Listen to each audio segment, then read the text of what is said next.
Bible മുഴുവൻ വായിച്ചവർക്കും ഒരിക്കലെങ്കിലും ഈ ചോദ്യം മനസ്സിൽ വന്നിരിക്കും. യേശുവിന് 12 വയസ്സുള്ളപ്പോൾ ദൈവാലയത്തിൽ കണ്ടു, പിന്നെ 30 വയസ്സിൽ യോർദാൻ നദിക്കരയിൽ കണ്ടു. ഇടയ്ക്കുള്ള 18 വർഷങ്ങൾ എവിടെപ്പോയി? ആ 6570 ദിവസങ്ങൾ ബൈബിൾ എന്തുകൊണ്ട് മൂടിവെക്കുന്നു? ദൈവപുത്രൻ ഭൂമിയിൽ ജീവിച്ച ഏറ്റവും ദൈർഘ്യമേറിയ കാലഘട്ടം ഒരൊറ്റ വരിപോലുമില്ല. ഈ നിശബ്ദത തെറ്റുകൊണ്ടല്ല. ഈ നിശബ്ദതയിൽ ദൈവം ഒരു രഹസ്യം ഒളിപ്പിച്ചിട്ടുണ്ട്.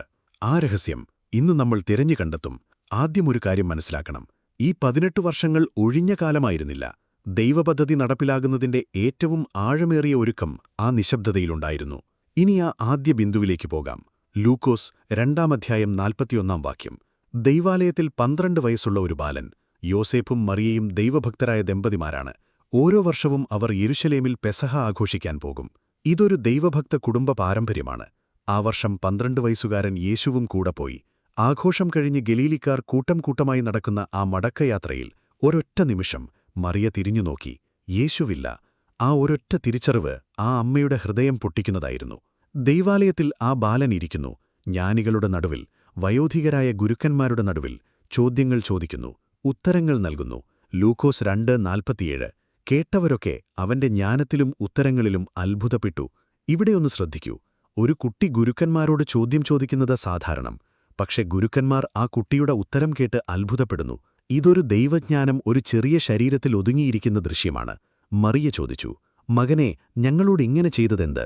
ഞങ്ങൾ ദുഃഖിച്ച് അന്വേഷിക്കുകയായിരുന്നു. ആ ചോദ്യത്തിന് ആ ബാലൻ ഒരൊറ്റ ഉത്തരം നൽകി. ഞാൻ എന്റെ പിതാവിന്റെ ഭവനത്തിലായിരിക്കേണ്ടത് ആവശ്യമല്ലയോ? ഇത് ബൈബിളിൽ യേശു ആദ്യമായി ഉച്ചരിക്കുന്ന വാക്കുകളാണ്. ആദ്യ വാക്കുകൾ എന്റെ പിതാവ്. ആദ്യ ചിന്ത ദൈവഭവനം. ആദ്യ മുൻഗണന ദൈവ ഇഷ്ടം. ഈ ബോധ്യം അവന് 12 വയസ്സിലുണ്ടായിരുന്നു. നമ്മളിൽ പലർക്കും ഇത് 40 വർഷമാകുമ്പോഴും ഉണ്ടാകണമെന്നില്ല. ഇനി ഒരൊറ്റ വാക്യം ശ്രദ്ധിക്കൂ. ലൂക്കോസ് 2:51. അവൻ അവരോടൊത്ത നസ്രത്തിലേക്കിറങ്ങി അവർക്ക് അധീനനായിരുന്നു. ഇവിടെ ഒരു നിമിഷം നിൽക്കൂ. ദൈവപുത്രൻ മനുഷ്യമാതാപിതാക്കൾക്ക് കീഴ്പ്പെടുന്നു. പ്രപഞ്ചമുണ്ടാക്കിയ ദൈവം ഒരാശാരിക്കും ഒരു സ്ത്രീക്കും അധീനനായി ജീവിക്കുന്നു. ഇത് ദൗർബല്യമല്ല, ഇത് ഉദ്ദേശ്യപൂർണമായ ദൈവത്താഴ്മയാണ്. ദൈവം കൽപ്പിക്കുക മാത്രം ചെയ്യുമെന്ന് കരുതുന്നവർ ഈ ഒരൊറ്റ വാക്യമൊന്ന് ആഴത്തിൽ ധ്യാനിക്കൂ. ഇനി ആ 18 വർഷങ്ങളുടെ ഭൂമിയിലേക്ക്. നസ്രത്ത്, ഗലീലിയൻ ഉൾനാടൻ ഒരു ചെറിയ ഗ്രാമം. ഈ ഗ്രാമത്തിന്റെ ഖ്യാതി എത്ര ചെറുതായിരുന്നു എന്നറിയാമോ? പിന്നീടൊരു ശിഷ്യൻ ചോദിക്കുന്നു, നസ്രത്തിൽ നിന്ന് എന്ത് നന്മയുണ്ടാകും? ഇതൊരാക്ഷേപമായിരുന്നു. ആ ഗ്രാമത്തിൽ ഒരാശാരിയുണ്ടായിരുന്നു, യോസേപ്പ്. ദൈവഭക്തൻ, ആർദ്രതയുള്ള ഭർത്താവ്, ക്ഷമയുള്ള പിതാവ്. ആ ദൈവഭക്ത ആശാരിയുടെ ചെറിയ പണിശാലയിൽ ദൈവപുത്രൻ ജോലി ചെയ്തു. ഉളി, ചുറ്റിക, മരം, ആണി, ഉണങ്ങിയ മണ്ണ്, ചൂടുള്ള ഗലീലിയൻ വെയിൽ, ഇതെല്ലാം ആ ദൈവജീവിതത്തിന്റെ ഭാഗമായിരുന്നു. മർക്കോസ് 6:3. ജനം ചോദിക്കുന്നു, ഇവൻ ആശാരിയല്ലയോ? ഈ ഒരൊറ്റ ചോദ്യം 18 വർഷങ്ങളുടെ ജീവിതം ഒളിപ്പിക്കുന്നു. ദൈവപുത്രൻ ഒരാശാരിയാണ്. ഇതൊരു ദൈവസന്ദേശമാണ്. ദൈനംദിന ജോലിയെ, ആരും ശ്രദ്ധിക്കാത്ത ജോലിയെ ദൈവം തന്നെ ചെയ്ത് പരിശുദ്ധമാക്കുകയാണ്. ഇനി ആ കുടുംബജീവിതത്തിലേക്ക്. മറിയ, യോസേപ്പ്, യേശു. ഒരു ചെറിയ കുടുംബം. ബൈബിൾ പറയുന്നു, യേശുവിന് സഹോദരങ്ങളുണ്ടായിരുന്നു. മർക്കോസ് 6. യാക്കോബ്, യോസേപ്പ്, യൂദ, ശിമയോൻ. 4 ആൺസഹോദരർ, ചേച്ചിമാർ. ഒരു വലിയ കൂട്ടം. ഒരൊറ്റ ചെറിയ ഭവനത്തിൽ. ഒച്ചപ്പാടും ഇടിക്കവും ദൈനംദിന ജോലിഭാരവും. ഇതിനിടയിൽ ദൈവപുത്രൻ ജീവിച്ചു. ഒരിക്കലും ദൈവശക്തി ഉപയോഗിച്ച് ആ ദാരിദ്ര്യം മാറ്റിയോ? ഒരിക്കലുമില്ല. ഒരിക്കലും ദൈഹിക ക്ഷീണമുള്ളപ്പോൾ ആ ജ്ഞാനം ഉപയോഗിച്ച് ജോലി ഒഴിവാക്കിയോ? ഒരിക്കലുമില്ല. ഇവിടെ ഒരു ആഴമേറിയ ദൈവസ്വഭാവമുണ്ട്. ഒരു ശക്തിയുള്ളവൻ ആ ശക്തി ഉപയോഗിക്കാതിരിക്കുന്നു. ദൈവജ്ഞാനമുള്ളവൻ ആ ജ്ഞാനം ആരിലും അടിച്ചേൽപ്പിക്കാതിരിക്കുന്നു. ഇത് ഏറ്റവും ശ്രേഷ്ഠമായ ആത്മനിയന്ത്രണമാണ്. ഒരു ശക്തിയുണ്ടായിരിക്കെ ആ ശക്തി ശരിയായ സമയം വരും വരെ ഒതുക്കിവെക്കാൻ കഴിയുക. ഇത് ദൈവസ്വഭാവമാണ്. ഇനി ഒരൊറ്റ വാക്യം. ലൂക്കോസ് 2:52. ഒരൊറ്റ വാക്യത്തിൽ 18 വർഷം. യേശു ജ്ഞാനത്തിലും വളർച്ചയിലും ദൈവത്തോടും മനുഷ്യരോടും കൃപ പ്രാപിക്കുന്നതിലും മുന്നേറി. 4 ദിശകൾ.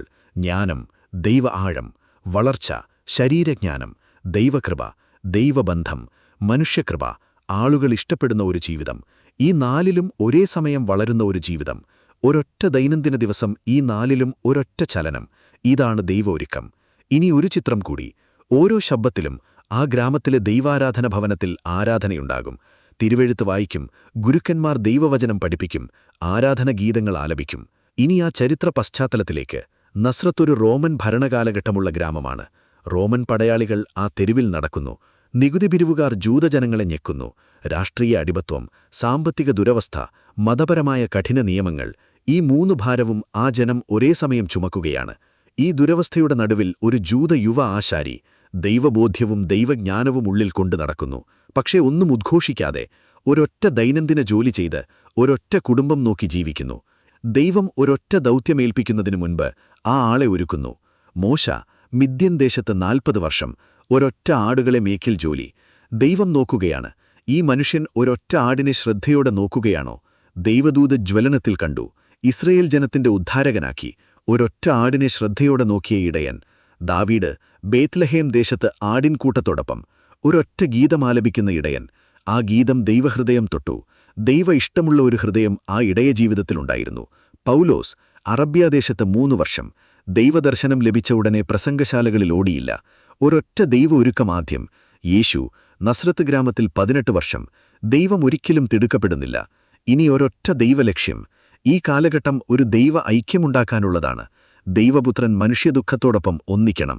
ദരിദ്ര ജീവിതം. ദൈവപുത്രൻ ദരിദ്ര കുടുംബത്തിൽ ജനിച്ചു. കഠിന ജോലി, ആശാരി, ആരും ശ്രദ്ധിക്കാത്ത ഗ്രാമം, നസ്രത്ത്. ഇതൊക്കെ ദൈവ ഉദ്ദേശ്യമാണ്. ഒരൊറ്റ ദൈവ ഉദ്ദേശ്യം. ഞാൻ നിന്നെ അറിയുന്നു. നിന്റെ ദൈനംദിന ദുഃഖം ഞാൻ ജീവിച്ചിട്ടുണ്ട്. നിന്റെ ക്ഷീണം ഞാൻ അറിഞ്ഞിട്ടുണ്ട്. നിന്റെ ദാരിദ്ര്യം ഞാൻ കണ്ടിട്ടുണ്ട്. ഇനി ഒരൊറ്റ ദൈവചോദ്യം. ഇത് നിങ്ങൾക്കും ഒരൊറ്റ ദൈവ സന്ദേശമാണ്. നിങ്ങൾ ഒരൊറ്റ ദൈവബോധ്യമുള്ളവരാണ്. ഒരൊറ്റ ദൈവദൗത്യമുള്ളവരാണ്. ഒരൊറ്റ ദൈവ ഉദ്ദേശ്യമുള്ളവരാണ്. പക്ഷെ ഇപ്പോൾ ഒരൊറ്റ ചെറിയ ഗ്രാമത്തിൽ, ഒരൊറ്റ ചെറിയ ജോലിയിൽ, ഒരൊറ്റ ചെറിയ ഭവനത്തിലിരിക്കുകയാണ്. ആ ഇടം ഒഴിഞ്ഞ ഇടമല്ല. ആ ഇടം ദൈവ ഒരുക്കത്തിന്റെ ഇടമാണ്. ദൈവ ഇഷ്ടമാകുമ്പോൾ, ദൈവ ഒരുക്കം തികയുമ്പോൾ, ദൈവസമയമാകുമ്പോൾ ആ ശക്തി, ആ ദൗത്യം, ആ ഉദ്ദേശ്യം ലോകം കാണും. ഇനി ഒരൊറ്റ ദൈവചരിത്ര നിമിഷം. 30 വർഷമാകുന്ന ആ ദിവസം ഗലീലി ഗ്രാമത്തിൽ നിന്ന് ഒരൊറ്റ ആശാരി ഇറങ്ങി. ആർക്കും അറിയില്ല, ആർക്കും ശ്രദ്ധയില്ല.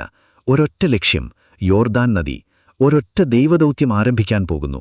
ആ മുഹൂർത്തം, ആ ദൈവ ആകാശം തുറക്കൽ, ആ ദൈവശബ്ദം, ഇവനെന്റെ പ്രിയപുത്രൻ, ഇവനിൽ ഞാൻ പ്രസാദിക്കുന്നു. ഇന്നൊരു കാര്യം ഓർക്കുക. ദൈവം ഒരൊറ്റ നിശബ്ദ ഭൂമിയിലിരിക്കുന്നവരെ ഒഴിവാക്കുന്നില്ല. ദൈവം ആ നിശബ്ദ ഭൂമിയിലിരിക്കുന്നവരെ ഒരുക്കുകയാണ്. ദൈവ ഒരുക്കമാകുന്ന ദിവസം ആ ദൈവമഹത്വം ലോകം കാണും. ഇത് ദൈവവാഗ്ദാനമാണ്. ഈ ദൈവവചനം ഹൃദയത്തിനുള്ളിലേൽക്കട്ടെ.